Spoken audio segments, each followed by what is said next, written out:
Welcome back to the 2 Months Podcast, presented by Pete's Concrete. I'm your host, Joshua Marshall. We are here recording on a nice Sunday night. We got Clay Vanderham. Vandy, how's it going? Vandy is dandy. I was in a lacrosse tournament in Westlock. A, a how do you put it? A well organized lacrosse tournament, I might add. U11, U13. Nash plays U13 for the Warriors. Yeah, it was a good time. Good. It's when you get to the spring's a lot different. Spring sports are a lot different than hockey sports because you don't really you don't really get to know the people all that well. Yeah. So we ended up staying because our times and stuff. I know Westlock's only an hour away, so we ended up staying the Friday and Saturday night. But yeah, good. We end up finding out we got good people on the team. I already knew the coaches were good just by watching them and how passionate they are um, with the kids. Chris, Ryan, and Adam, they're unbelievable. And these kids, like lacrosse, is different.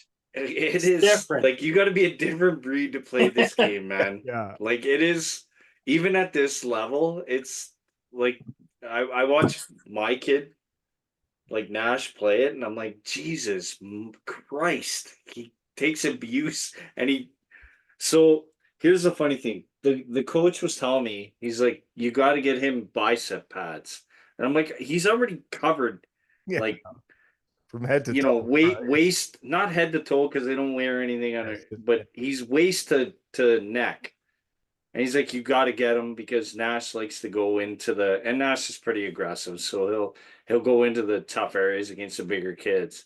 And so anyway, I've only seen 3 games this year because most of the games overlap with my older boys' inline team, and then you don't really.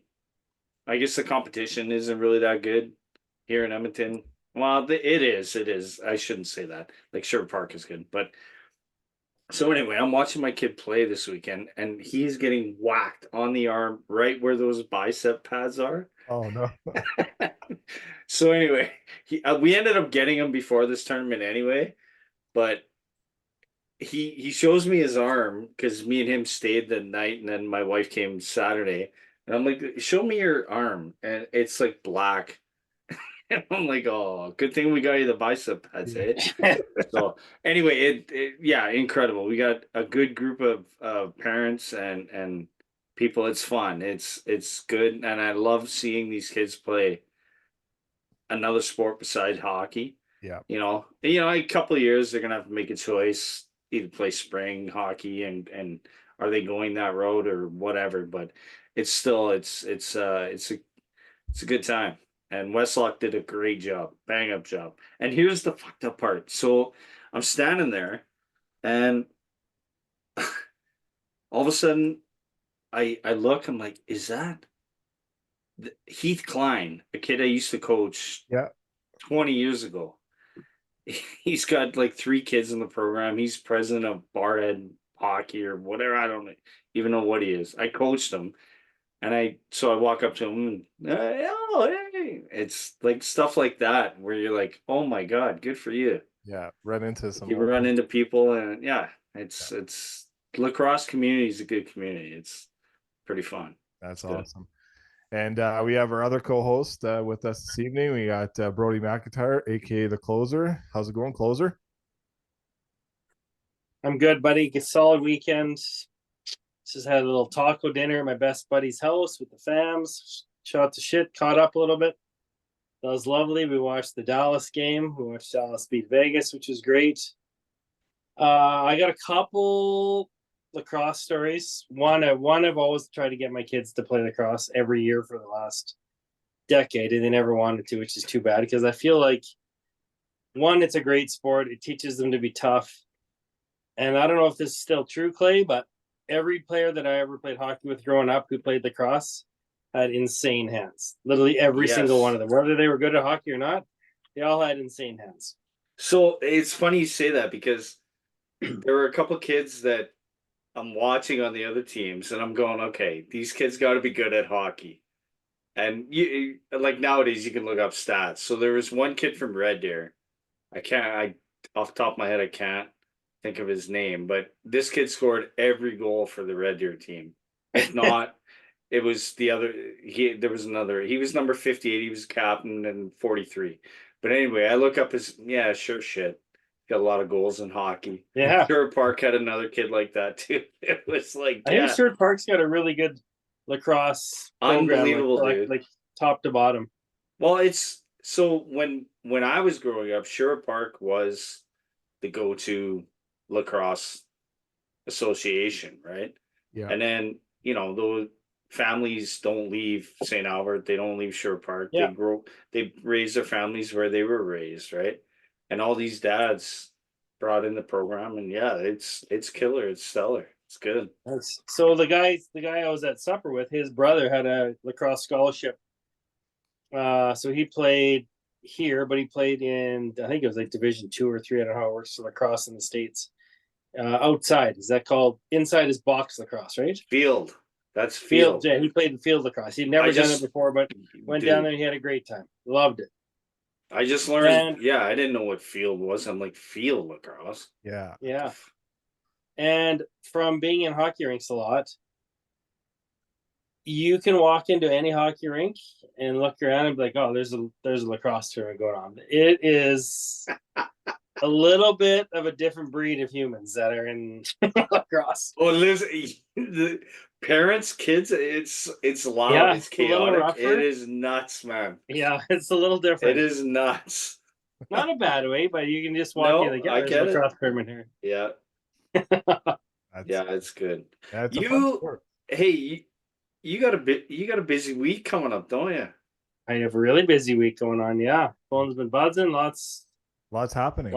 Lots of happening here. So I'm told it should be really busy this week. So we'll see what happens here. It should be quite interesting.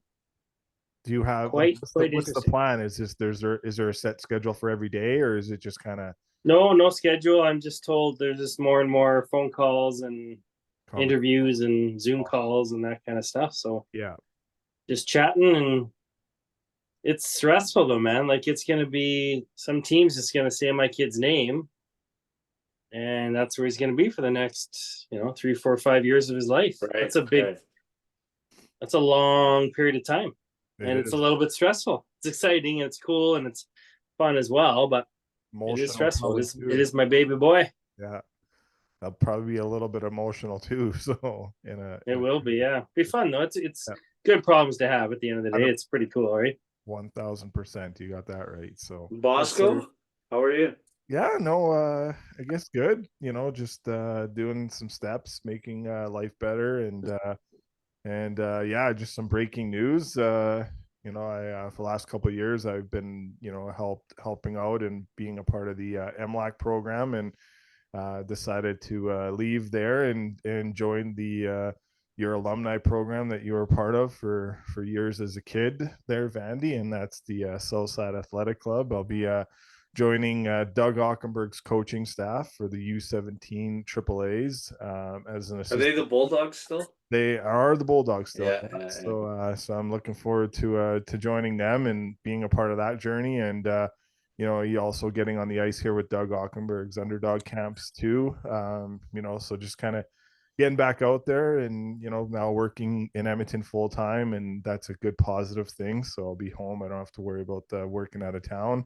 So just some good things in that aspect. Good for the mental health and good for the hockey community in my eyes, of just being around some important people, and everything that we've done with our podcast and helping those kids out, meeting some NHL players and practices and morning skates and all that other stuff, and getting to introduce themselves to some hockey players is going to do that at the Southside Athletic Club. So I'm looking forward to that. And I understand it's quite the contrast and difference between Southside and MLAC. So yeah, looking forward to that kind of process. And as Brody said too, there's a lot of travel involved too. So definitely. Where you're going for tourneys or what? Not yet. I haven't gotten that yet, but I'm sure Doug Doug has that. I just got to do some more courses here, some coaching stuff, and get Cool. all signed up for that. And then some stuff I've done, some stuff I need to do, and then yeah, no, looking forward to that. And yeah, Well, as my youngest is probably going to join MLAC this year, I wish you guys the worst. I hope Terrence Scott and the MLAC U17 trip team kick your ass, but Terrence has done they were good this year, right? They were really good this year. Yeah, Terrence is a good coach. So, Terrence is he's an excellent coach, good human being too. Yeah. Yeah, good buddy. That's good news. Yeah. So listen, Southside is a good program. I put it up there with the top ones in the city in St. Albert. Good for you, man. That's good. Yeah, that's great news. No, exactly. And then yeah, just a nice little thing too. I kind of put it out on social media, but I was at the Oilers the last game when obviously the Oilers took out the LA Kings.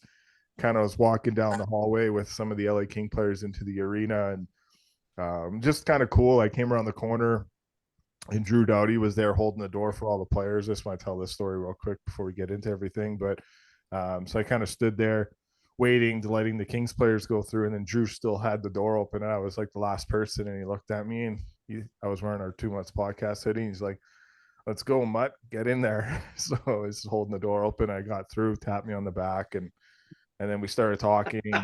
Obviously, I had a good conversation with him, and obviously have some mutual friends with him, and Trevor Lewis and Tyler Toffoli. So and he's like, I hear you help a lot of kids with minor hockey. He's like, if next time we're here, he's like, I don't know if we'll be here on Sunday, which they weren't here on Sunday because Game 7 would have been here Sunday, but obviously the Oilers closed that out in 5. But yeah, just a pretty cool guy. And then some of the Kings, he's like a beauty. Yeah, just a straight up like class act person. Like I had probably 7 minutes of a conversation with him, and like all the other players are kind of just standing there, like we're all just walking in together, and just kind of a pretty cool guy. And yeah, he's like, I heard you help some kids with minor hockey. He's like, if you ever need that, just let me know. He's like, if you need me to assist, he's like, we'll bring them in the locker room, we'll put them on the bench during our morning skate.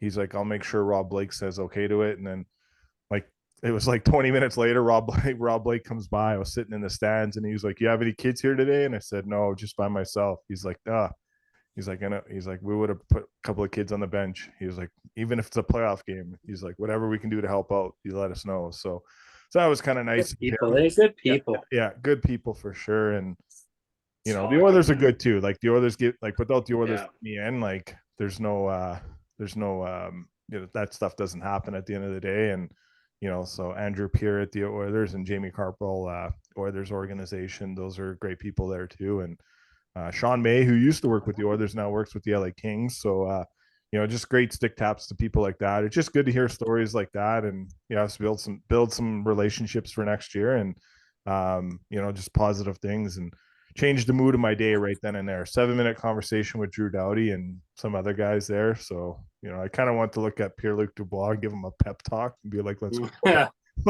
So just fucking compete, buddy. Like, yeah, Jesus. I just stayed in my lane. Are we getting into it? Are we getting into the series now? Is that what we're doing? Well, segue. That's a segue. It is a segue. It is a segue for sure. So let's take a quick break. Let's get to our sponsors, and then we'll come back with a full conversation, so we don't have any interruptions. So let's get to a few words from our sponsors right now, and we'll be right back. All right.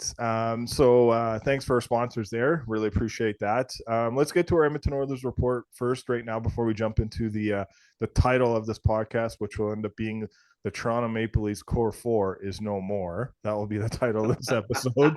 We'll tease that for a second, but since we're here in Edmonton, Brody's just got the biggest smile. Yeah, absolutely. Yeah. Just a quick thought, I guess, on the series between LA and the Oilers, Vandy, and overall thoughts from this series, and as we see going forward here for the Oilers. Well, I mean, I'll make it like the series was short and sweet. Edmonton is trying to get over that hump. LA is on. It was like they were passing each other on the mountain. Yeah, you know what I mean. LA's been there, Kopitar and Kempe. He probably wasn't there when they were winning, but it's contrast to two teams is LA. I think, do you call it a desperate signing with Dubois and trying to hopefully that, because I mean, listen, he's the kind of guy that you watch him and you're like, oh my, this guy could be a game changer, and then he never is. Yeah. And he's just like, where are you? Soft. You disappeared. And then you got Danault, who, remember 2 years ago, or maybe even longer than that. I mean, he shut McDavid down. And he shut Matthews down. He when he Right. was with the Habs, he did a good job shutting any Bruin down going to the Cup final. Right. And then that Like, first was year, he even playing in that series? he did Right. notice him, Right? right? Yeah. Yeah. It was obviously So, it's not like it was famous, it was men against older boys. yeah. Well, it was funny because like everyone knows if they're basketball fans. I'm not much of a basketball fan, but everyone knows the clip of Sam Mitchell after a Raptors. Yeah, zeros. Like 0, 0, 0, 0. And unfortunately, that's what read for a lot of stats, especially Dubois, who had no shots. I know we finished with 4 points in the series, but in the last 3 games, he was Well, can I say what I said in the text? He's Please your do.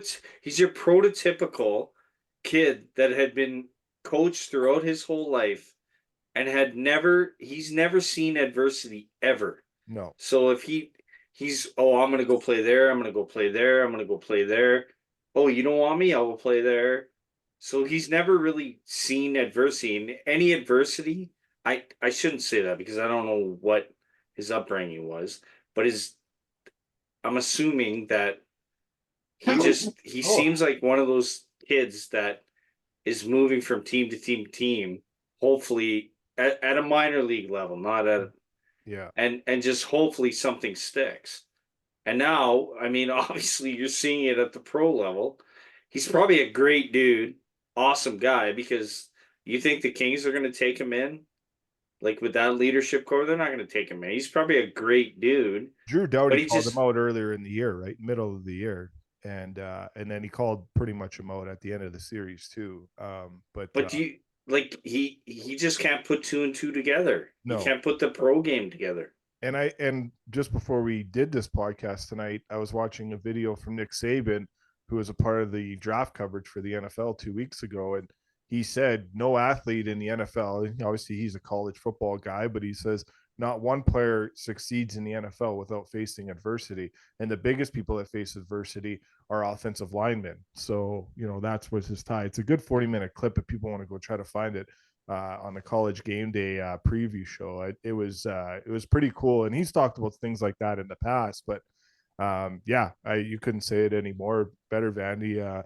Toss the mic over to you, closer. What kind of your thoughts? You've said some things in the past, but overall thoughts from this situation and the series. Well, number one, Kempe, I wish he was an Edmonton Oiler. God, is he good at hockey. And he's Victor fast, big, strong. You're a big plays the right way. I'm a big fan of him. But at the end of it, I remember sitting there going, was Moore even playing? Was Kopitar there? Did Danault do anything? Nobody did anything on the Kings. I can't think of, other than I thought Arvidsson was very good.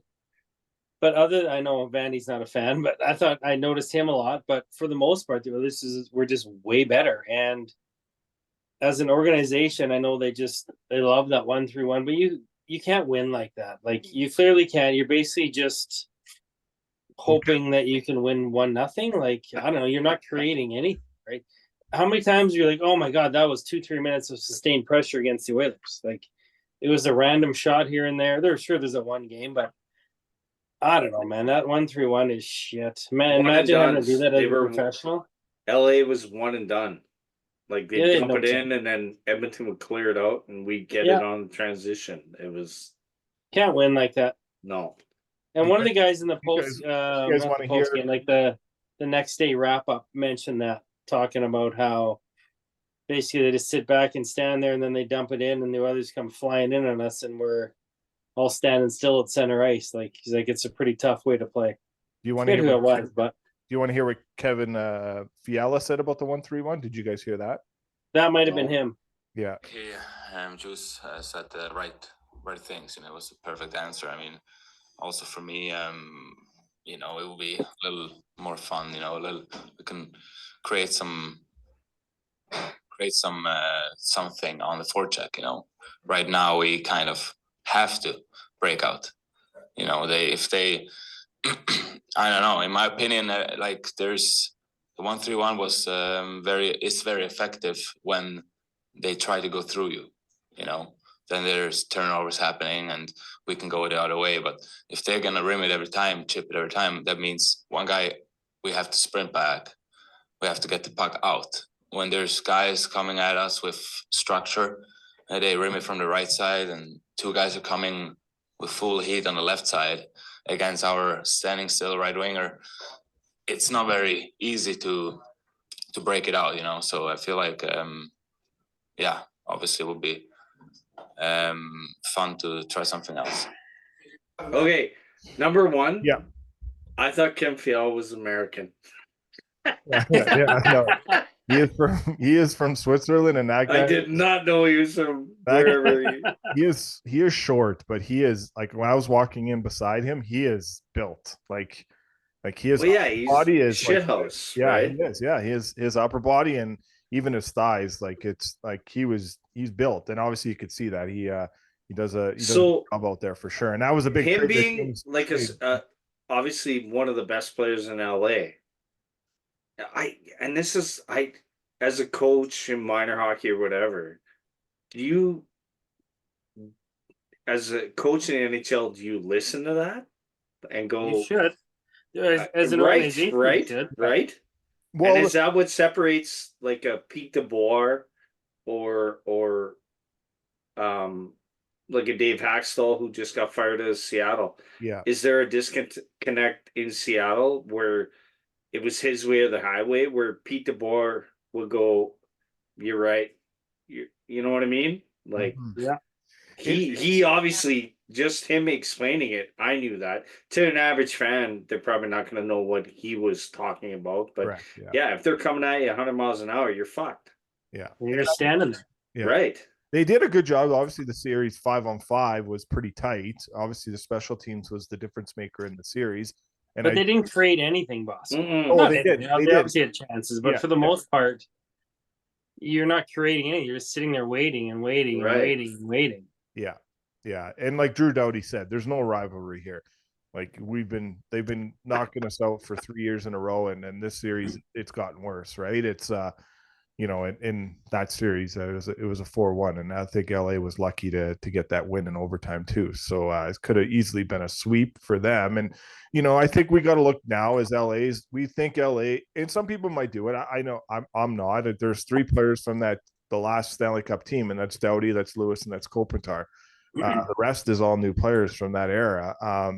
So maybe we got to stop comparing LA to the teams that won the 3 cups over 3 or the 2 cups over 3 years. Not saying we are doing that, and maybe not everyone's doing it, but there's a different team.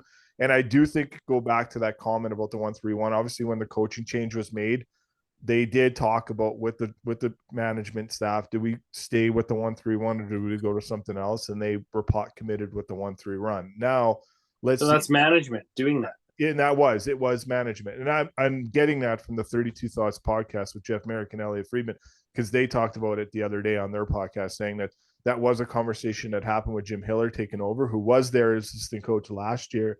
And they stuck with the system because the management, Rob Blake, Mark Bergevin, all those guys were on board for it. So we'll see what happens. I think from what I understand, Jim Hiller has opportunities to go interview for other coaching jobs. They haven't necessarily said they're not bringing him back, but they're going to be open to some other Hey, and at the end of the day, the Oil looked good.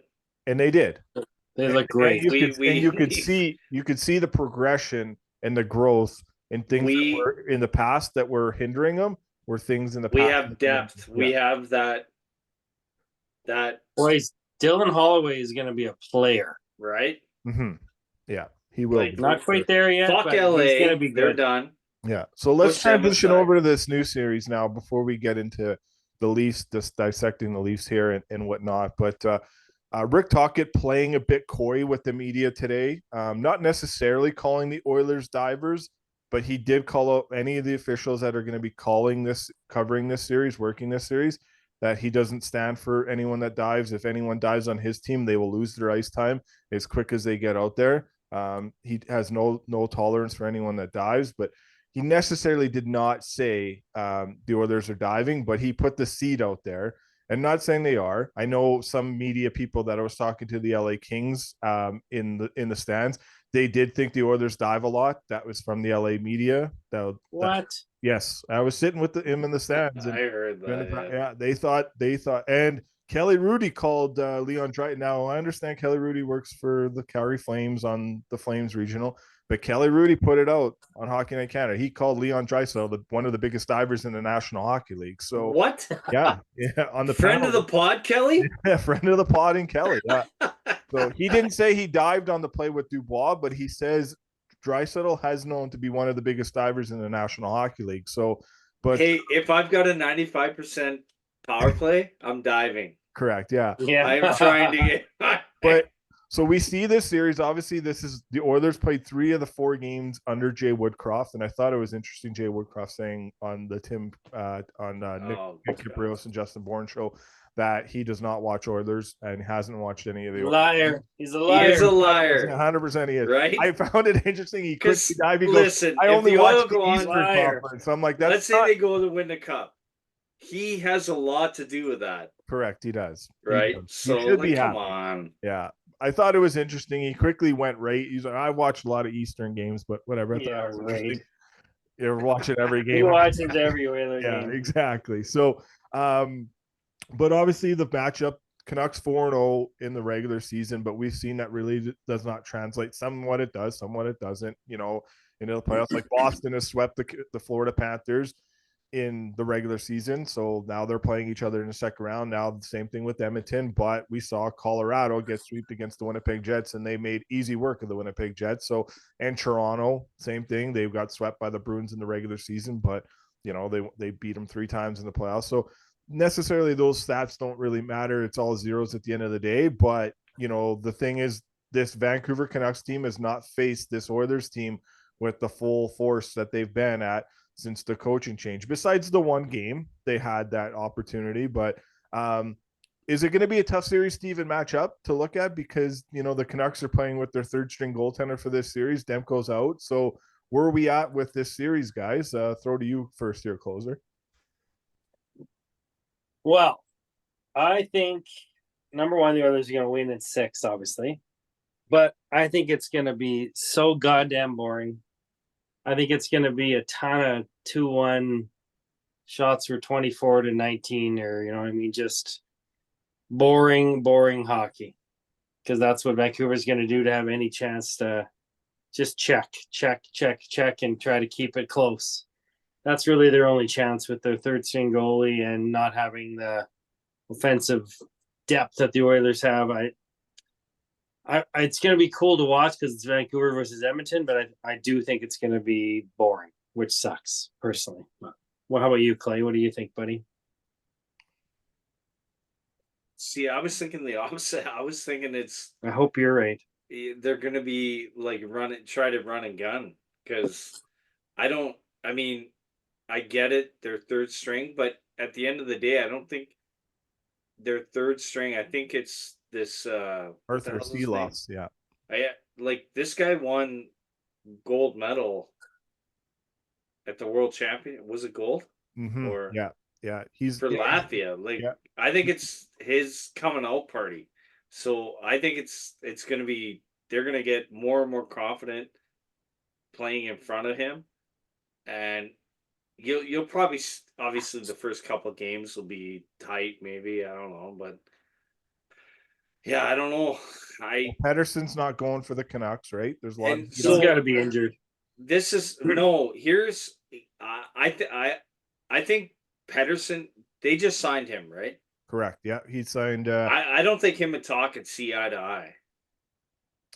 So There I hasn't been a think lot of talk about that. There's obviously more talk. Like there was a story that just came out the other day about Talkett and JT Miller, and they had it out. So JT see I Miller could missed see the them second. seeing eye to eye and like a couple fuck you matches, And they did Yeah. have which one. is and then- fine, Totally. which is wicked. Mhm. And It's you want that awesome. on a team. Yeah. But I'm telling you, I'm telling you right now, I'm telling you, Elias Pettersson does not want to play for Rick Tocchet. And Quinn I Hughes. could see that Look actually. at 'Cause that makes Quinn Hughes logical too. sense to me. You like Quinn Hughes. What like listen, everybody's he's skilled, this, that, the other thing. You run him into the boards 4 or 5 times, he's eventually gonna get tired and And worn in that out. series, right? He only had 5 assists in that series in 6 games. Only 5 assists, say Bosco. That's it. Right. Well, you know, right. that's a guy. It's a guy you're thinking that's going to probably put up 10 points. in a Warren series, Fogle hitting know? you every time. Warren Fogle's Yeah. 210. He's 195. So there's the move. Chip it in his corner, soft chips Right. Yeah. all day long. Right. Yeah. I personally I think it's gonna be it is the playoffs. Everybody's gonna buckle down defensively. I think it's gonna be a freewheel matchup. I think it'll When be you look at it, like Nashville came in. I can't remember the exact date. I think it was around the halfway mark, just before they went on that 16-0 run that they had. But they had the second best offense in the National Hockey League to a certain date, like right behind the Oilers, and their power play was right behind the Oilers for percentage wise at a certain date. Now, and I say the certain date because that's all our friend Bob Stauffer does is a certain date. The Oilers are good at this date. The Oilers are good at this date. So it makes logical sense. So you're able to turn your season around now. Now the Canucks are coming in a heavy underdog. That was talked about in their press conference today. That's crazy too, right? Yeah, and it is nuts. Like and that's the betting line. That's the people making the bets and all that. And maybe that's a Demko thing, not being in net, and you got a third string goaltender. But we've seen in the past. We've seen look at Matt Murray when he won his first cup with the Penguins. He played 14 regular season games and won a cup. Cam Ward, Aiden Hill. Yeah, Aiden Hill, Cam Ward. All these guys have done that. They've come in less regular season experience and have come in and done a good job. So at the end of the day, if you have structure in your play, and that series was tough. Like it was a very grinded out kind of series. The Canucks only allowed 12 goals, and that's pretty decent in a series. So Incredible. some teams allow 12 goals in the first maybe 2 to 3 games, for crying out loud. So I think in that aspect, it's going to be a tight series. I think it goes 7. it's like any playoff series. Yeah. It's going to come down to special teams. Correct. Yeah. 100%. Edmonton clearly So, has and they dissected the best. They dissected the best PK in LA's, right? LA was the best penalty kill going into the playoffs for the Western Conference, not and it like and it just adapts Brody so said, well. Brody said in the group, you can't stop that. Yeah, you can't stop that. Yeah, and like Brody Did said, you guys see Kevin Bieksa's thing on how they changed their diamond? Yeah, you like were talking about it. Completely change it, and then the others like, okay, we'll do this now.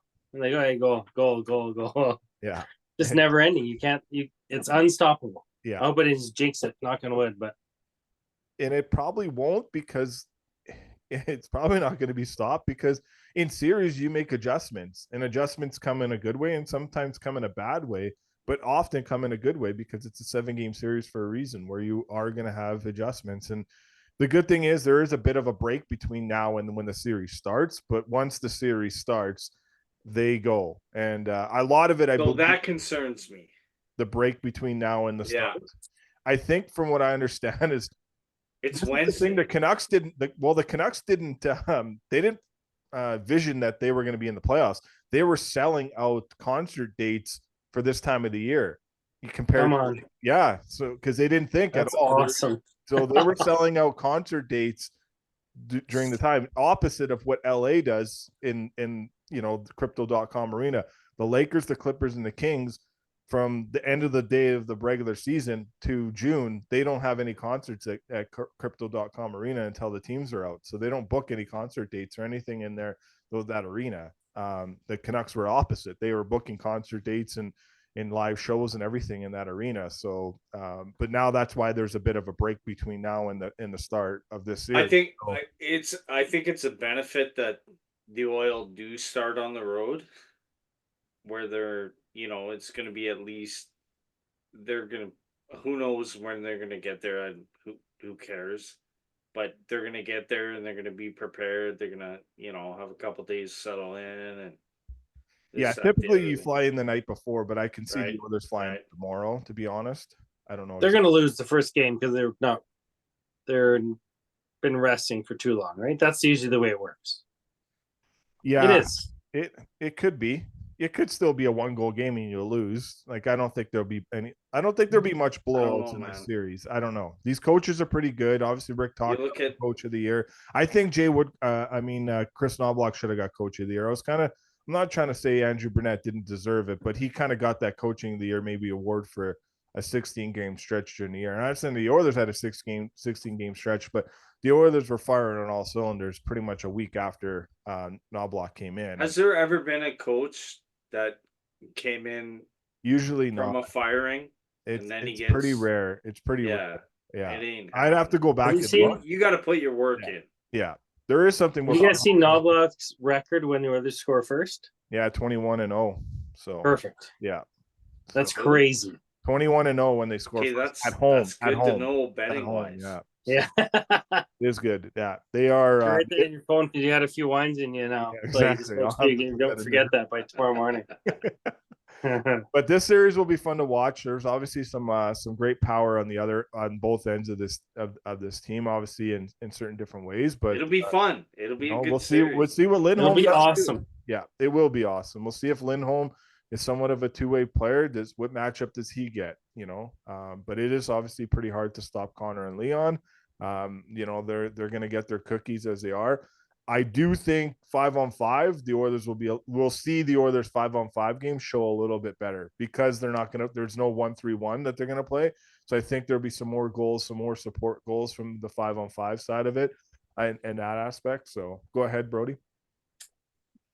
With going back to the Oilers again with our D, was there one game again, guys, in this playoff so far in the 5 games that they've played where either of you said, "Oh my God," anything positive or negative about CC or Kulak? No, you obviously Right? Kulak starts. They're just good, man. Yeah, and Kulak obviously starts the year as a number 6 defenseman, and every year in the playoffs, dating back to his time with the Montreal Canadiens, where they won to the Cup final against the Tampa Bay Lightning, he becomes a top 4 defenseman. So it is And gets ripped on the whole year by media for some reason. Yeah, and I don't know how. That's the guy that's going to be gone this summer, though, right? Like you have to make room for Broberg, and is Kulak the guy that you got to make room for Broberg? Like, Nah, I wrong don't side. know, man. I don't know. We'll find out. Yeah, there's obviously it is interesting. It was funny because when I was sitting there talking to the Kings staff for a little bit there, I was just saying, like, how do you guys, like, the one thing I asked was, like, obviously they've been around Cup teams and stuff like that. And one interesting thing, I think it was Bergevin that said it. He's like, you already know 6 to 8 guys, regardless of whatever your success is in the playoffs, if whether you win a cup or you don't win a cup, you already know 6 or 8 guys aren't coming back next year. So it's like they already have it written down. It was just interesting to hear that mindset from a manager. Just kind of when you sit there and pick their brain a little bit, but yeah, we'll see what happens on that. I'm looking forward to it. It'll be good. At least we know we have a Canadian team going into the Final Four. So that'll be interesting. And one interesting note: out of the 8 teams left, 7 of the 8 teams have Canadian head coaches. The one team is an American head coach, and that's Peter Laviolette with the New York Rangers. All the other coaches are Canadian. That's just a little fun fact for me. I think that's pretty cool that It's unfortunate that whatever team is going to run into Dallas, they're good. Yeah, we'll get there in a How about second. Wyatt Johnson, man? Oh my God, is he good? Rich Peverly 19. Rich Peverly scouted that kid, and all credit goes to him and that staff there. They've done such a great job. We'll get to the Stars in a second. Let's move over to let's dissect the Leafs here real quick. And, quick. This ain't gonna be real quick. Yeah, exactly. So obviously the Leafs put out their media email this evening. So interesting note that in the last 8 years, this is a trend that they have not done. And speaking in this, usually when their season is ended, everyone speaks a couple days later. So the players and Sheldon Keefe will speak tomorrow, And normally in their press conference release saying they'll note what managers will speak. Case in point, general manager Brad Treliving, or obviously Kyle Dubas. So in the past, this will be Treliving's first summer as a GM in speaking after playoffs. He came in once Kyle Dubas was let go. But in the press conference release, they said that management, quote unquote, just management, will speak on Thursday. So it's just players and Keefe tomorrow. Normally it's Keefe and the managers and Brendan Shanahan's all speaking together after the players speak. So I'm interested to see how that's going to unfold in terms of Keith Pelly is the new president and CEO for the Maple Leaf Sports and Entertainment. And it is not going good now for that organization. There's a lot of, the Blue Jays aren't doing good. The Raptors aren't doing good that good. The Leafs haven't done good in quite some time. And Toronto FC is going through their ups and downs too. So and the Argos of maybe the only team that has done really good in that organization. But I'm interested to see. Obviously, Austin Matthews did not want to play into what his injury was. He said he would talk about it, but not that night after the season was over. But I guess I can go first on this. Well, you should. Yeah, as a Leaf fan, not shocking. Obviously, this is how they do it to us as fans, is the most heartbreaking possible way as possible. They just like to toy with you. There's like an ex-girlfriend or whatever, just likes to just play his multiple head games in that. But at the end of the day, as the title of the podcast says, the Toronto Maple Leafs Core 4 is no more. It is now a Core 2, and I'll take the Core 2, quote unquote, from Darren Dreger. Core 2. I would, yes, and I'm going to take the quote unquote from. This is where I think so. The Core 2 didn't come from me. That came from Darren Dreger last night on the post-game show. Darren Dreger, friend of the pod, said, we have to look at this as the Core 2 now. You have to move on from Tavares, and you got to move on from Mitchell Marner. So those are the two players that you would ask to sit down with in exit meetings. They both control their destiny because they have full no move clause. So it's up to them to get traded and want to trade. I do think regardless if Tavares stays, he has to hand over the captaincy, just like we saw in San Jose for a couple of years, where it was Marleau and then Marleau to Thornton and Thornton to Marleau. And who cares? So this is Austin Matthews' team. So that's just one thing I'm just talking about there. But at the end of the day, we talk about stats, and obviously Bob Stauffer put it up today. The points probably matter in some which way because it helps you get through. But this series, I've never experienced anything like it before, with Austin Matthews missing games, from William Nylander missing games, to Elliot Friedman dropping a bomb before Game 7 and Joseph Woll not playing because he got hurt on a nothing play that he didn't need to jump across the ice for and got hurt on. So, of course he had to jump across. It's his job.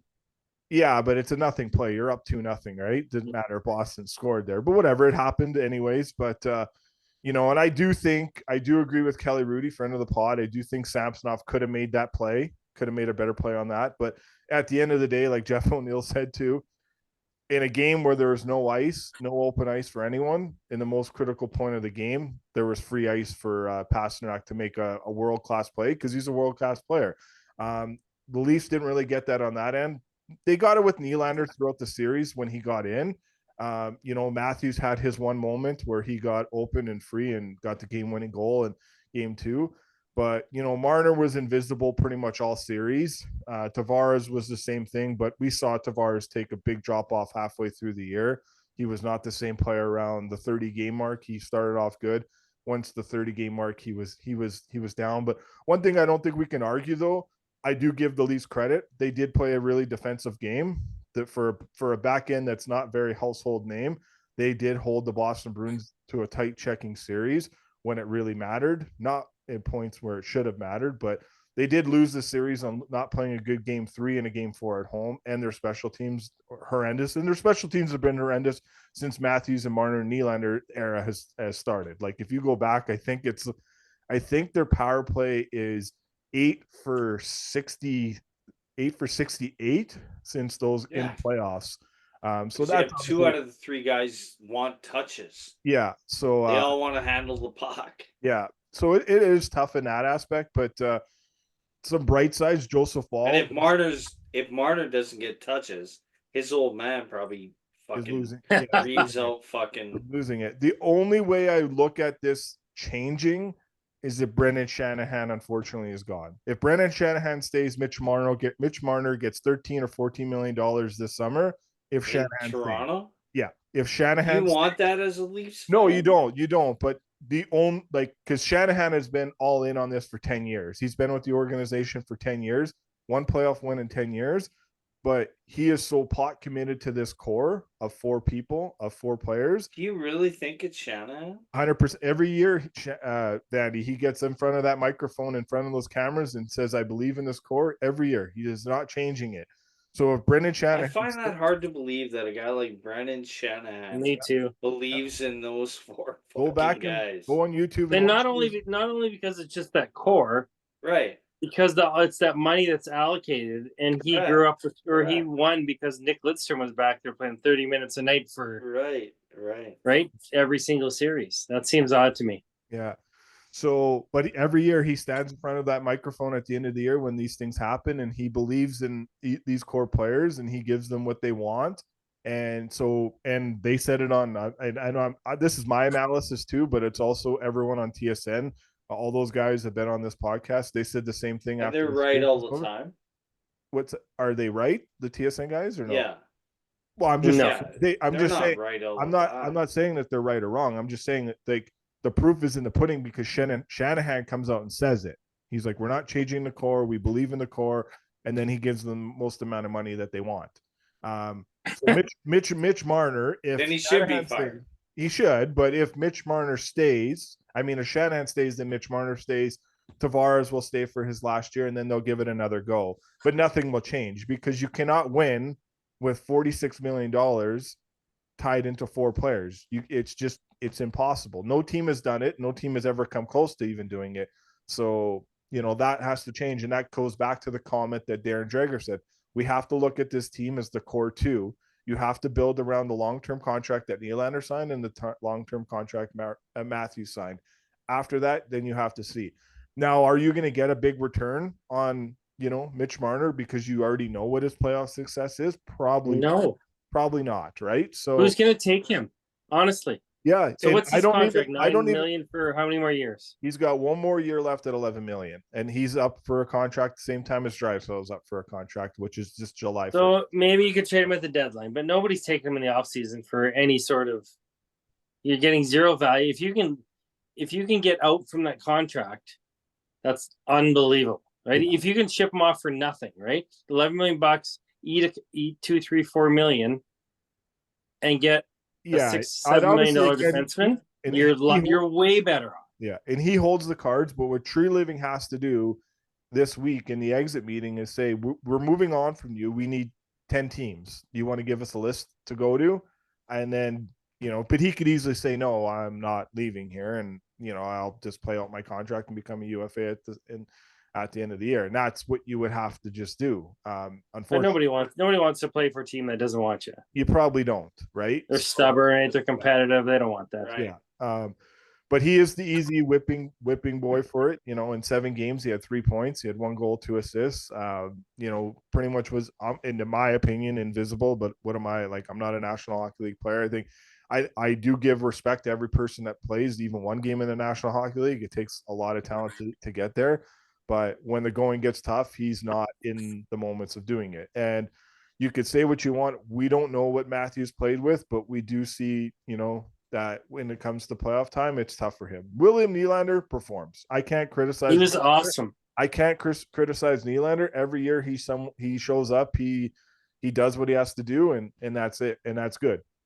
For the most part, under that contract, and I know that's a bad contract for the next year for $11 million for Tavares, but he's succeeded that contract throughout. This was the only year that contract was really, really bad. Other than that, he was a point per game player, if not over a point per game player in the contract. But but the fact that you can't get over the hump, and at the end of the day, too, Sheldon Keefe. No, he was brought here to win, Bosco. He was brought there. That was the point of him. Yeah, and right? I agree, but it's. When I look at it, you see these teams that go on and they win Stanley Cups is because their top players still end up performing. They get those big goals at the right moments. They do the right things. they lead the right way. So there were some successes, like Matthew Nyes performed really well for a guy that doesn't put up a lot of points and hasn't put up a lot of points even in college. He did a good job throughout the series, He was excellent. and we didn't like Max Max Domi and Bertuzzi didn't perform at the level that they did at the start. No, Max getting did. there, but Max Domi was I'm meaning at the start of the season. Awesome. At the start of the season, as the season got on, those guys were value for the contracts that they signed for. So Joel Edmondson played good too. Give me playoffs. I don't give a shit what they. I agree. You know what? At the beginning of the year, you're making the playoffs. Yeah, 100%. And that's why you bring in Max Domi, Tyler Bertuzzi. That's why you bring these guys in. And Joseph Paul has a 1-year contract at $700,000 next year. So, and then find yourself a backup, and he has shown when he can stay healthy, he can take the load. That's the thing. It's when you stay healthy how old is he? Best ability is availability. He's only 24 years old, I believe. And how many times does he get hurt every year? Right. He's hurt about 3 times a year. So it's too many. And his injuries are long-term injuries. Like they're not just he's out for a week. He's out for 3 months every time he's hurt. So when he comes back, he's 80%. Yeah. So all I know, Bosco and Clay, my kids watched it. They're Toronto fans. And they're sitting there every time number 2 touched the puck. They're like, oh my God, he's so bad. Benoit, he's horrific. He can't even stick out. Look at this guy. He can't even make a pass. And he's playing 20 minutes a night. You're not winning with that decor. Hence, you can't win with those 4 guys up front eating all of that cap. Yeah. And it's going to be almost impossible to get rid of Tavares. You can't get rid of Tavares. Marner, you're lucky if you can eat money and get rid of him for free, right? Yeah. That's a fact. Unless it's at a deadline, then you're getting a first-round pick or something. But yeah, that's their third pair. That's their second pairing, and that second pairing makes under $4 million. So Jake McCabe's $2 million, and Simone Benoit. That doesn't make it okay. That makes it a necessity. But those guys, but they didn't get exposed though in the series, though, right? Oh my God. The reason that why do you think the Leafs couldn't score, buddy? They didn't get scored on though in the series. I don't care. Why did they not score with all that power up front? They couldn't get the puck. I'm just saying, that's not his job, though, right? Of course it is. Simone Benoit is not an offensive defenseman. He's a stay. I'm not saying he's an offensive defenseman, but he's going to go back and get a puck and pass it up. Yeah. And he doesn't have the ability to do that, and that's not his fault. No, it's not his fault. He's playing 20 minutes a night. He should be playing 6 minutes. We'll agree to disagree on that one. No. Let's keep disagreeing. I thought Kevin Bieksa showed a great highlight pack of him, and it's legit. You're not going to get the most meat potato game. I mean, the most skilled game out of him because that's not his game. But I don't think Simone Benoit cost them the series. No, he's. I didn't say that either. But the collective group on the back end is not able to transport the puck up to the forward. So let Nylander go do his thing. Let Marner go do his thing. Let these guys do their thing. That's like asking Vincent Desharnais to go. I agree. I'm not saying that. Yeah. I'm not saying Vincent Desharnais is able to do that. I'm saying he's forced into those minutes because the top 4 makes X amount of dollars. That all that money is allocated. I agree. They need another puck moving defenseman. Morgan Riley struggled in somewhat the last couple of games. That Pasternak goal, that's on Marner. Then it goes down to Riley. That's not on Marner. That's on the goalie, and it's on Riley. That's not Marner's guy. Yeah, but Marner was watching him just run right by. I agree. That's still not his guy, Brody. So that's not Marner. Guy. I thought it was Marner. Shoulder check. I agree, but it's not his job to chase him back to the near post. That's not his job. In overtime? Not his job. I think it was. That's just my. But I also thought Samsonov could have made a play on the puck too. He was so could have. He should have. Well, he should have, but he was so far deep in his net and just kind of watched. 3 feet from. Oh God. Yeah. We're dissecting a fucking nice move, a backhand. Oh, it's a great move. It's It's a world play. That's Mitch Marner. Players. Blue line in. No it's overtime. Find your fucking dude. You just watched him go in. I don't know. That's just my thought. That's my thought. And he was hoping there was a turnover at the blue line. He was. Yeah. So either way, you're missing my point. Benoit sucks, and it's not his fault. Yeah, he should be a 6-7 defense. He should be Desharnais is who he should be, but he's not. He's forced into higher minutes because they're allocating all that money to the big boys. That's a fact. Well, it's definitely a fact. I'm not going to disagree with that, but I'm not going to sit here and say Simone Benoit cost them the series. And again, I'm not. And nobody I'm said not that. I know, and I No, know we you're never not saying said that, but his analytic numbers and everything, all his numbers check off the high boxes. So He was fine. It's Yeah, a I high agree. He's box. fine, but that it's pairing, pretty rare they he never went got back pairing, that didn't get puck and caved out they in, went. right? So, but they do definitely need another defenseman that can help Morgan Riley out moving the puck. Two defensemen. They need 2 top 4 defensemen. Well, They do. If you want to be a both- Stanley yeah. Cup contender, Yeah, they need. Yep. but they two already top four have defensemen. one though in Morgan Riley. Like He That's one. that, He ain't that Maybe. good. one. He is Maybe. one. So That's one. I agree. That's one. So now you got 1 out of 4 spots. you need one more to separate. No, you need 3 more. But if you can get 2, so you have 3 legit top 4 defensemen. That's pretty good in a salary cap era. Yeah. They have one. And They have that's one- the trade. That's the trade if you can trade Marner. But as I looked last night, Nobody's I giving don't you a see- good I don't see defenseman that for Marner. trade happening. I don't see you're getting. Marner ain't getting you shit. Yeah, you're not getting a good defenseman for Martin. I'll tell you No. that You're one. gonna get a trade, but you're not gonna get anything that's No. gonna be hold value in No chance. how it Yeah. works. So, but at the end of the day, the it doesn't matter that you go to Game 7. The outcome is still the outcome, and you lost. So, and Again. when you needed guys to perform, they just didn't perform. So, and again, it's like I had this argument the other day and last night with people. It's the same thing I said earlier about the LA Kings. We got to stop looking at the LA Kings as the LA Kings that have won these Stanley Cups. We got to stop looking at Matthews and Marner as these 2 guys that go out and I hate kudos. Like Matthews up for the Selke, first time nomination for the Selke. He's a great 2-way player. He's unbelievably offensively. But at the end of the day, in the playoffs, you get measured on wins in Stanley Cups. So it's the same. Matthews got nominated for the Selke today. Yeah. Oh, for fuck's sakes! Yeah. If he's fucking if he's playing in Dallas, do you really think he's getting nominated? For the Selke? This Yeah. is the first time. No getting fucking nominated. chance. This is the There's first He's time. not though. He's chance. playing in Toronto. It's his first I time know. getting nominated, That's the way right? it It's the works. same thing as Marner. Like, you think Marner's getting nominated for an award? Like, You know what Marner is? Marner is Jeff Skinner. That's who Marner is. 100%. Yeah, but Jeff Skinner's put up a lot of goals, though, right? And Marner's more. Well, I just mean Marner's these- done Yeah. shit. Yeah, Jeff Skinner's never played. Neither a have done playoff shit. game They're yet. both Mitch really skilled Marner- and don't do a lot when it matters. He's your He's Jeff Skinner. prototypical- Sorry, pal. In Skinner's Mitch defense, he's Marner never is had your a chance to play in the prototypical playoffs yet. pushed hard by dad. Hockey I player. agree. I'm not going to disagree with that.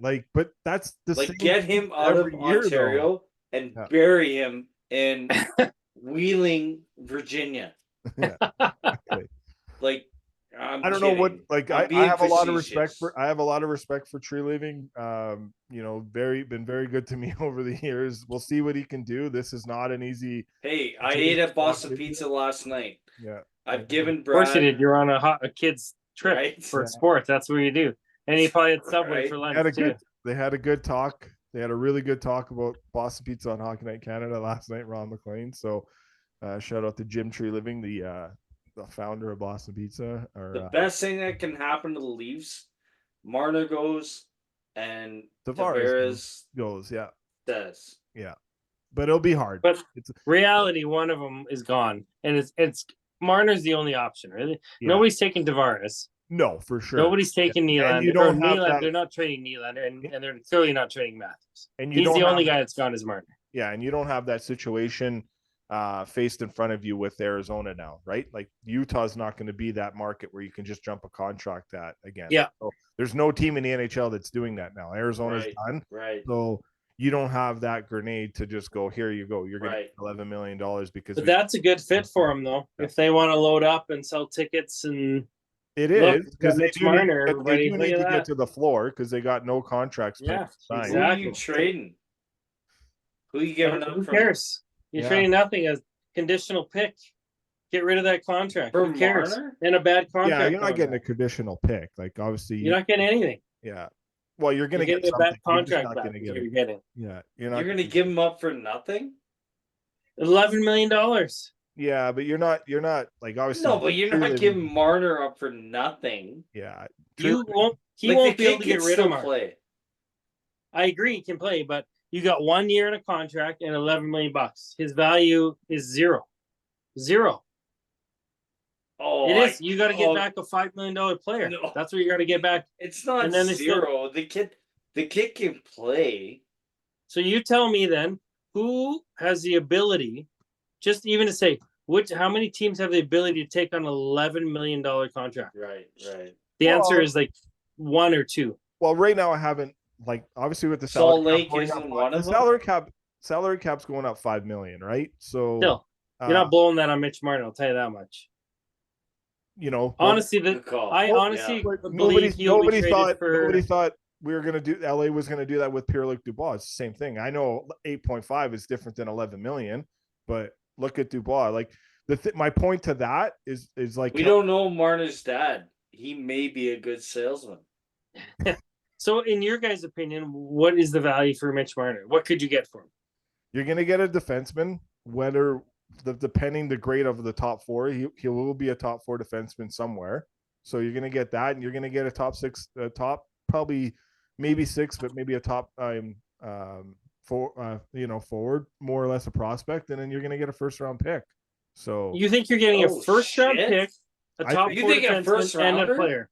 I think Mitch you're, Marner I think for you're 1 getting- year. At least you're getting. Well, it's probably not going to be 1 year because you're probably going to be. It'll probably end up being a sign and trade because you're not trading that just to get. You're player for 1 fucking year. crazy, Yeah. Bosco. If you think that's the value, Yeah, but Brad Treliving might. Clay, as well what do just- you think? I- That Brad is a- Treliving, that is but obscene. Brody, but Brad Treliving might as well just fire himself the second he takes a conditional pick back. He's not taking a conditional pick. He'll probably well, then just do what stick with him and trade him for a probably first what round you- pick at the deadline. You know what he probably That's it. would do, because Shanahan will probably stay and Marner will get $14 million on July 1st. That's what I think might happen. What? Jesus. That's What do you think his value is, Clay? Because it'll be easy to fire coaches, right? We're seeing. Hang on. He's definitely not like, I'm thinking like comparing him to like a Max Domi. Only his contract Is awful. Yeah. He got that contract because his dad went on Toronto radio and bitched about it, and then Toronto just gave in. Dubas said, "Here you go. Tell me what you want to sign for," and they gave it to him. That's how that worked. Wow. With Marner? Yeah. So how you guys don't know how that contract worked? No. Yeah. Lou Lamoriello got fired. Shanahan fired Lou Lamoriello. He was supposed to be there for 5 years. He was only there for 3 years. So he had years left on his contract. They fired him. They handed because Colorado, interesting. Colorado wanted to hire Kyle Dubas. Good thing they didn't, because they wouldn't have won that cup. But they wanted to hire Kyle Dubas. The Leafs blocked him to go interview with the Colorado Avalanche, and then they gave him the GM position, and they fired Lou Lamoriello, who they never should have fired, and went into that summer where Marner was a RFA, and it was right around towards the end of the year. There were so much things going on, and his dad went on Toronto radio and bitched and moaned about his, and because you're not wrong about talking to his dad. His dad went on Toronto radio. It was called Leafs Lunch at the time, and cried about what was going on with his son. And then 2 weeks later, Kyle Dubas said, "Here you go. Here's $11 million." Well, it's technically $10.93 million because his favorite player. Hey, then So it's 11. you ain't getting shit for him. Yeah. So that's There you go. That's how the contract. Definitely getting a first round pick, a top four defenseman, and a top 9 forward. It ain't happen. No. My guess is that's probably what the going rate and the asking price is. Is it That's legit fine. top You six? can ask whatever you want. Yeah, you 100%. What is he? He's a legitimate If anything, you get a 90-point guy. second. 90-point He's guy. a legit 90-point guy every year. Yeah. Yeah. He had 99 was his career high. So he's an 80 assist player, But much mostly all shit in day the long. playoffs. And nowhere. And to he's go. really not. If you look at his stats, he's okay. I get it. This But was his worst. He's on the playoffs Toronto he's Maple ever Leafs, so had. his value is plummeted because he's on a loser. This Right? was his worst Sorry, playoffs Bosco. he's ever had. So it's up to Treliving to try to make a trade for that, right? And it's up to a GM to see if they want that, which most GMs do, because it's hard to get talent and skill at the end of the day. And because you're a first round player, you're going to get opportunity after opportunity after opportunity. But it's 1 year. Unless you're Well, locking him in for Yeah, I mean, you're like That's the whole. Nobody's signing That's the him whole thing with like. longer than one. Yeah, or you're two. not. You're not. Like obviously Brody, yeah. Like when you get a return like that, it's in confidence that it's it's a sign and trade is pretty much how that would be, right? You're not trading. It would have to be. They have any Yeah. hope of that. Yeah. My guess is if that's not what the return is, and he's like, yeah, I'm going to test free agency, then yeah, your window of getting a return is much slim. That's up to Tree Living to try to find that, or Marner wanted to go somewhere where he thinks he can sign long term at, right? But regardless if whatever the new team he's going to, he's not signing for $11 million again. So To Why raise. the fuck? Explain to me how. that guy is at least getting $13 million all day long with any other team he's going to.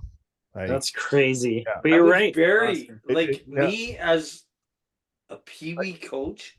I'd bury that family. Yeah. I don't care how good they are. Like if they're talking shit on fucking CBC radio. I agree with. First of all, they're on CBC, so nobody's listening.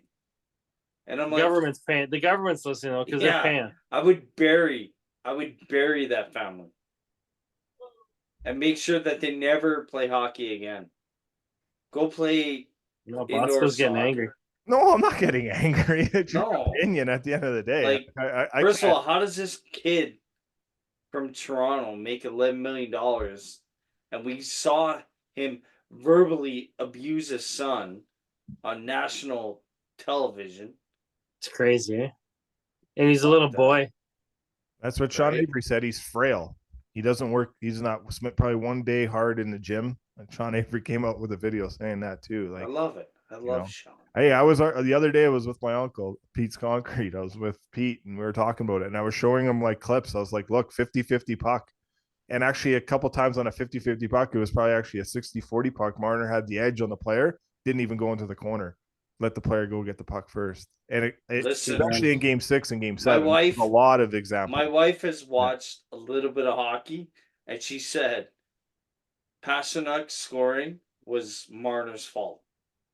Well, it wasn't, but okay. Whose fault? It was Samsonov's and Riley's fault. Yeah, he says Samsonov Riley. How is it Samsonov's fault? It was a fucking deke by a 'Cause he fucking shoulda went- a top five He came out and played goal scorer in the the NHL. and that came. Marty Brion said the same thing today on the Sunday brunch on satellite radio. Former goalie too. That's in Kelly Ridley said. Marner He is said he looking. said he should have came out and played the puck. Where's he looking?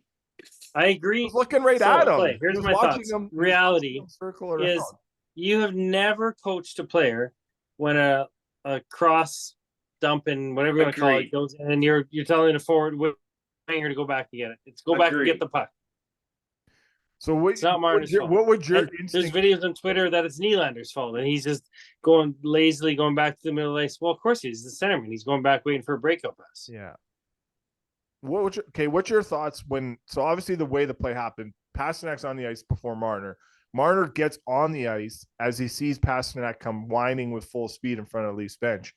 So he's not really like he's kind of just getting on the ice. But would you put your head like the only way I look at that is there was a play earlier in the game where Matthew Nyes was about 10 feet back and he got up and he was the guy taking that player and took that player out from creating a scoring chance. What should have happened in my world, Yeah. if it's So that's reality, the way I look at it, like because that got blown up on Hockey Night Canada, where it's like, look at what Nyes is doing. He's 3 neutral zones away from where the play is, and then he gets back and takes a goal away. he So, should not have been. What in reality, and like we can say this should have happened, but probably what should have actually happened is he comes off the bench. That's clearly a set play. It's a Yeah. set breakout. correct. Everybody, Yeah. all 5 guys should see Pasternak dump that off and loop, and we're like, okay, the puck is going to end up with him. Yeah. He is buzzing right now. So Marner should be yelling at Riley, "Hey, Riley, Get fuck, him. look at this. This Yeah. guy's coming. He's 100 miles an hour and right beside me right now. Yeah. Heads up." And then Riley maybe, should know. All 5 of them should know it's ending up with Pasternak's stick. And then would it be Riley's job to notify Samsonov on anything coming in that play with that puck coming in, or is that just more Sure. Samsonov? Yeah, all of them lead. should be yelling.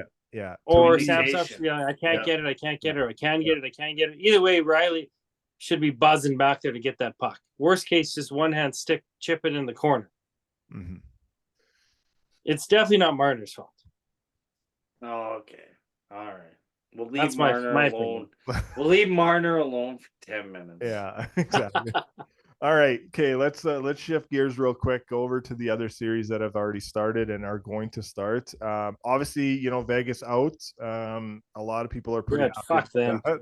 A lot of people are pretty happy about that, but probably not giving Verdant Fiddlers team a lot of love here. Fiddlers at pretty much every game, even on the road, and that's the Dallas Stars. You guys talked about it earlier. Wyatt Johnson. Vandy, you were talking about Logan Stankoven, Stanky Leg, as they like to call him. Just a great drafting and developing team in Dallas, and that's not shocking because we saw the Detroit Red Wings be so good at that, and all those guys from Detroit went over to Dallas with Jim Nill, who used to be with the Detroit Red Wings too. But Vandy, your thoughts on the Stars, the powerhouse team that we're seeing here, and Jay Gottinger is right into where we thought he was in that series against the Calgary Flames a couple years back. Like Dallas is they could play what do you want? They're similar to Edmonton, where they can play. You want to go run and gun? All right, Robertson, way you go. I watched the game tonight, and I'm like, Robertson he played, but like they're rolling 4 lines. They're so deep. 5D, so Lundqvist is playing. So and Hakanpää isn't even dressing. Yeah, right. So whether he comes back and Tanev gets out, it doesn't matter. Dallas they're a good team. They're good. They're stacked. Pete DeBoer 8-0 in Game 7s. Right. It's crazy. Daryl Sutter 8-3. That's the next closest record. And he got Ben. Like you get that captain that he'll bite your ear off for a nickel. Yeah. And then right, he what's scary is Pavelski didn't do much in this series, and he's nothing. He's going to. Robertson didn't do anything. Yeah, he's going to do something. Wyatt Johnson, 19 years old, no big deal.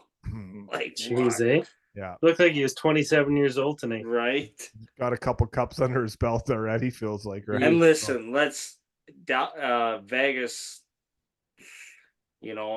Question Stone coming back early, maybe. I don't know. Yeah. But, no. Dallas Fuck them. Right. Yeah.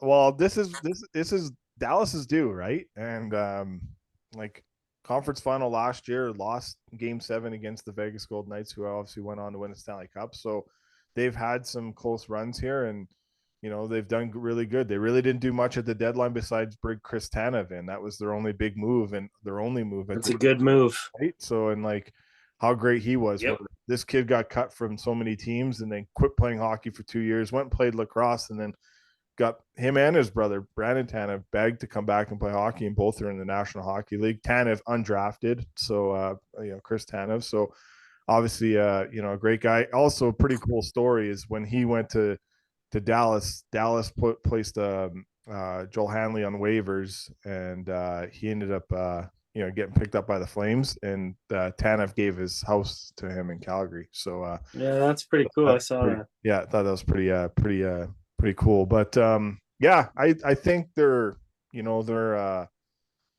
good. Thomas Harley on the back end with Miro Heiskanen. That's a pretty good pair. That's another guy that only played I think he played 6 games last year and then played 19 playoff games. And, look where he's at now this year with a full season under his belt, and, just very well drafted and developed team. And, I think Pavelski will get going here, and same with Robinson. I know they haven't had the year that they had last year, but you would think that those guys will get going. And, Colorado won 3 of the 4 games this year against them. So that'll be a good matchup at the end of the day, regardless. But, Brody, your thoughts on the Stars and what you're seeing from them in this series that they're going to have against them with the Colorado Avalanche, who are now firing at all cylinders too.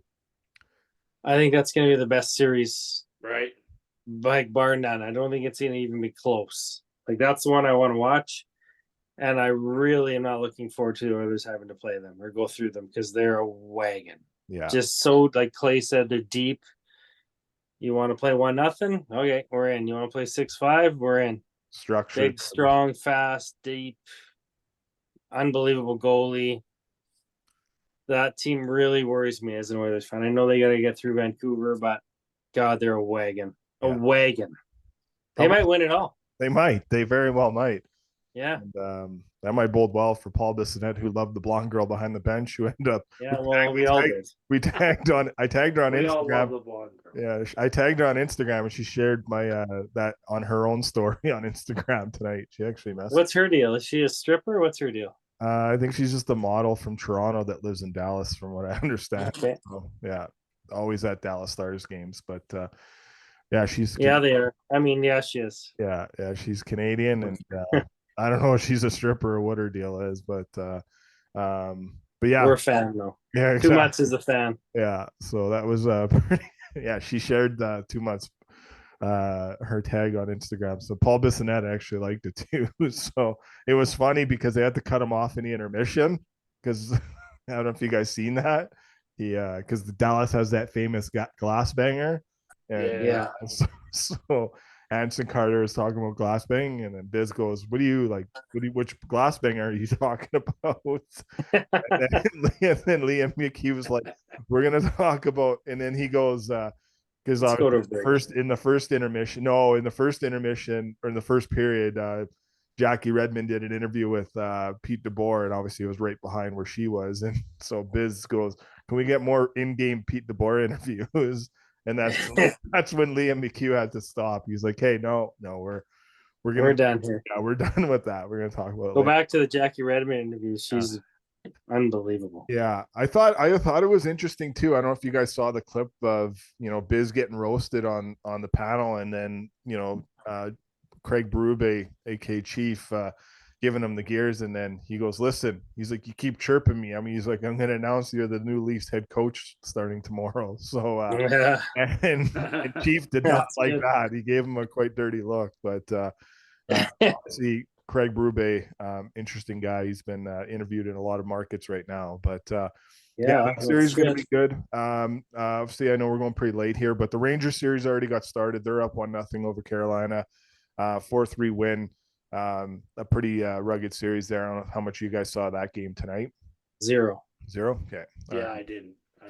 And then just a quick thought. Yeah, Matthew Tkachuk got a jab at the Toronto Maple Leafs this morning at his press conference. I thought that was pretty interesting, but it was awesome. Yeah, so there's nothing wrong with that. We want players to speak. Hey, if they speak, we can't criticize it, right? So personality. Exactly. So, but that's a rematch of the first round last year. So we'll, they don't really get much time off, so they get going tomorrow night. So that'll be an interesting series how that goes. Oil 5. You say Oil in 5. You say Oilers in 5? Oil 5. Oil 5. I say Oil 6. Oil 6. I say Oilers in 7. And then I think this Florida series will be Bruins in 7. I think the Rangers in 6, and I'm gonna pick Dallas in 7 over Colorado. So you said Bruins 7? Bruins in 7, yeah. I think Bruins. Bruins. I got Florida in 5. What? Oh, you go ahead, Clay. Okay, Oil 5, Panthers. Okay, let's go 6. Rangers 7. And Dallas. Colorado. I'm going to go Dallas 6. Dallas 6, okay. I'm going Dallas 7. I'm going Rangers in 7. I'm going Florida in 5, Oilers in 6. All right. I still think the Rangers and Oilers is a cup final. Okay, what are your picks? I just said it. Yeah, I said you just said them. Yeah. Come on, Clay. Put the red wine down. Exactly. Yeah. All right. We're it's pretty late. It's 11:30. I know. Let's wrap up. We'll be back later this week. Probably. We'll see. We'll get another podcast out. But looking forward to chatting with everyone again. And Vandy, you have anything else to plug before we sign out? Nope. I'm good. Closer? I'm done, buddy. Let's go to bed Sunday night. All right. Have a fun night. Take care, guys. Have a good night. Boys.